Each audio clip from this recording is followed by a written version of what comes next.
আল্লাহ রাব্বুল আলামিনের ফেরেশতারা শুধু এতটুকু করে ক্ষান্ত নয়, যারা তালিবুল ইলমদেরকে শেখায় আল্লাহ রাব্বুল আলামিন তাদেরকে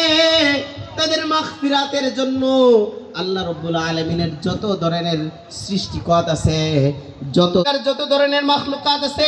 সমস্ত মাখলুকাত ওই তালিবুল ইলমের পিতামাতা ওই তালিবুল ইলমের জন্য, ওই ছাত্রের জন্য, ওই উস্তাদের জন্য মাগফিরাতের জন্য দোয়া করতে থাকেন, তার জন্য দুনিয়াতে কোনো ধরনের বিপদ আপদ না হয়। আল্লাহ রাব্বুল আলামিন যেন জান্নাতের রাস্তা সহজ করে দেন, আল্লাহ রাব্বুল আলামিনের জন্য জান্নাতের রাস্তা করে দেন, জান্নাতের ফয়সালা করে দেন। এর জন্য সর্বক্ষণিক ওই তালিবুল ইলমের উসিলায় সব আল্লাহ রাব্বুল আলামিন বলবেন, হাফেজে কোরআন তুমি কোরআন শরীফ তেলাওয়াত করো, তখন পর্যন্ত তুমি এক একটা আয়াত পড়বা, এক একটা তালায় উঠবে। এটা তো একটা ছোট্ট মাত্র আল্লাহ তাআলার নিয়ামত, এটা তো আল্লাহ তাআলার একটা হাফেজদের জন্য ছোট্ট উপহার। আরে হাফেজে কোরআনের মা, হাফেজের কোরআনের বাবা, হাফেজে কোরআন